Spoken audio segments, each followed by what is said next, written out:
Hello friends, how are you? I hope you all are in good your health. Today we will talking about a new topic API, which is a very important topic nowadays because every company wants the developer as well as the testers they know the APIs. What are the error codes? Why error codes are important? Why APIs are hot topic nowadays? We will discuss in upcoming tutorials. Today we discuss what is API and why it is required.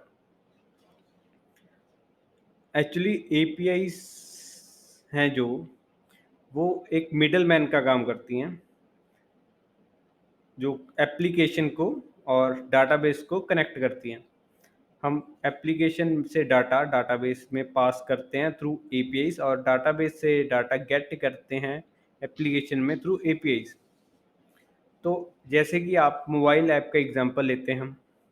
आप mobile app पे कुछ भी new account create करते हो, app में functionality है mobile में account create करने की, जैसे कि फेसबुक पे अकाउंट आप क्रिएट करते हो उसकी मोबाइल ऐप से।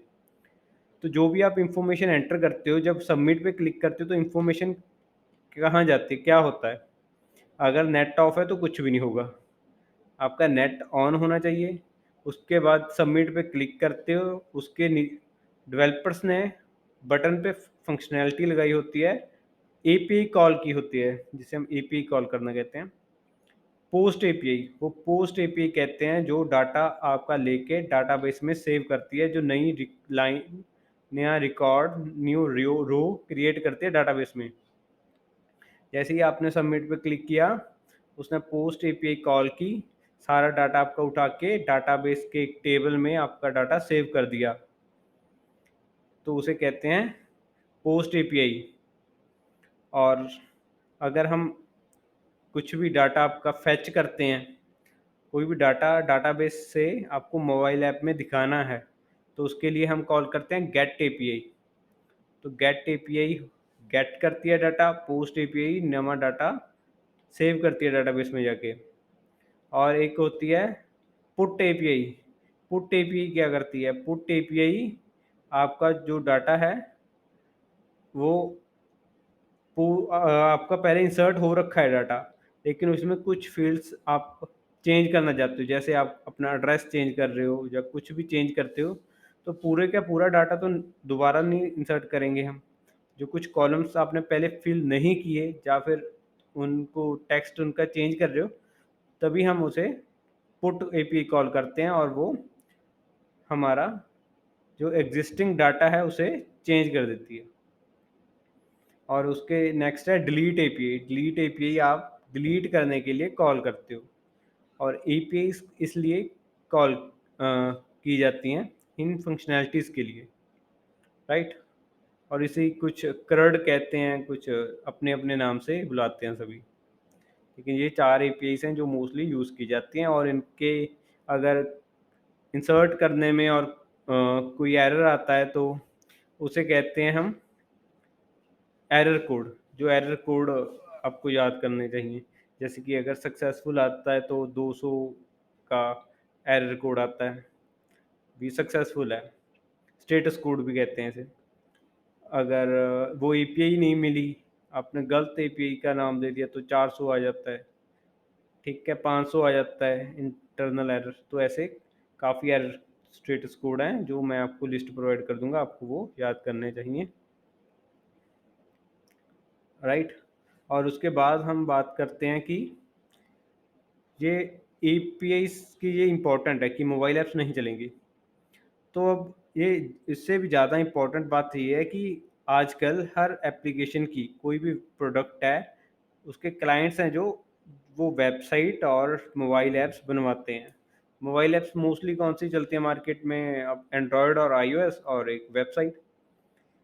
लेकिन एपीआईज इसलिए ज़रूरी हैं कि हम वेबसाइट में भी, आजकल एंगुलर में वेबसाइट बनती है, तो उसे बैकएंड का डेवलपर रखने की ज़रूरत नहीं, वो पहले ही एपीआईज क्रिएट कर लेते हैं। सेम एपीआईज एंगुलर में कॉल हो जाती हैं और रिएक्ट में कॉल हो जाती हैं, जो भी आजकल फ्रंट एंड फ्रेमवर्क्स हैं। तो एक बार ही काम हो गया, एपीआईज बन गई, उसके बाद बैकएंड का कोई काम ही नहीं रहा। उसके बाद सिर्फ उसे यूज़ करना है।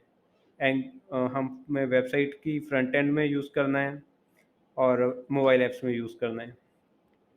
सेम एपीएस बनाने का और एक फ़ायदा है कि डाटा सेंट्रिक रहता है। अगर हम वेबसाइट से अलग कनेक्ट करेंगे, अलग डाटाबेस और मोबाइल के लिए अलग रखेंगे, तो हमारा अगर हम वेबसाइट पे देखेंगे तो कुछ और डिटेल दिखाएगा और मोबाइल ऐप्स में कुछ और दिखाएगा, क्योंकि डाटाबेस तो डिफरेंट हो गया।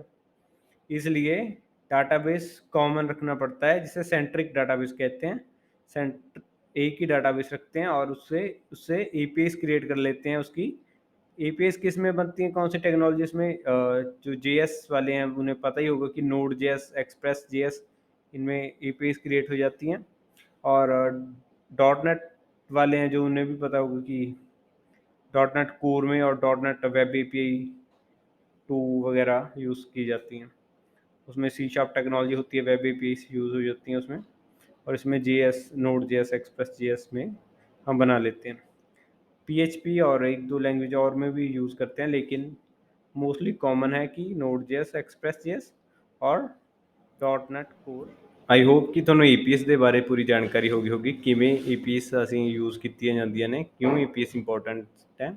ਤੇ ਇਨ ਅਪਕਮਿੰਗ ਵੀਡੀਓਜ਼ ਅਸੀਂ ਏਪੀਐਸ ਕਿਵੇਂ ਬਣਾਈ ਜਾਂਦੀਆਂ ਤੇ ਐਂਗੂਲਰ ਦੇ ਵਿੱਚ ਕਿਵੇਂ ਯੂਜ਼ ਕੀਤੀ ਜਾਂਦੀ, ਇਸ ਤੇ ਟਿਊਟੋਰੀਅਲ ਲੈ ਕੇ ਆ ਰਹੇ ਹਾਂ। ਤੇ ਮੈਨੂੰ ਉਮੀਦ ਹੈ ਤੁਹਾਨੂੰ ਅੱਜ ਦਾ ਟਿਊਟੋਰੀਅਲ ਸਾਡਾ ਵਧੀਆ ਲੱਗਿਆ ਹੋਊਗਾ। ਤੇ ਤੁਹਾਨੂੰ ਇੱਕ ਹੋਰ ਇਨਫੋਰਮੇਸ਼ਨ ਦੇਣੀ ਸੀ ਕਿ ਅਸੀਂ ਰੀਸੈਂਟਲੀ ਮੋਹਾਲੀ 115 ਸੈਕਟਰ ਦੇ ਵਿੱਚ ਆਪਣਾ ਆਫਿਸ ਓਪਨ ਕੀਤਾ ਹੈ।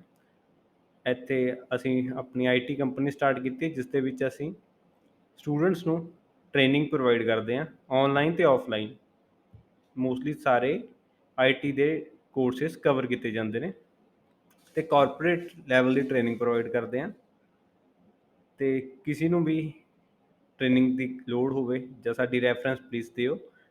ਆਨਲਾਈਨ ਤੇ ਆਫਲਾਈਨ ਦੋਨੋਂ ਮੋਡਸ ਅਵੇਲੇਬਲ ਨੇ ਤੇ ਕਿਸੇ ਵੀ ਟਾਈਮ 9:30 ਤੋਂ 7:30 ਵਜੇ ਤੱਕ ਕਦੇ ਵੀ ਤੁਸੀਂ ਕਲਾਸਿਸ ਲਈ ਸਾਨੂੰ ਕੰਟੈਕਟ ਕਰ ਸਕਦੇ ਹੋ। ਤੇ ਆਈ ਹੋਪ ਕਿ ਤੁਹਾਨੂੰ ਸਾਡੀ ਵੀਡੀਓਜ਼ ਪਸੰਦ ਆਉਂਦੀਆਂ ਹੋਣੀਆਂ, ਤੇ ਪਲੀਜ਼ ਲਾਈਕ ਤੇ ਸ਼ੇਅਰ ਜ਼ਰੂਰ ਕਰਿਓ। ਤੇ ਸਾਰਿਆਂ ਨੂੰ ਹੈਪੀ ਦੀਵਾਲੀ। ਤੇ ਦੀਵਾਲੀ 'ਤੇ ਜ਼ਿਆਦਾ ਪੋਲਿਊਸ਼ਨ ਨਾ ਕਰਿਓ।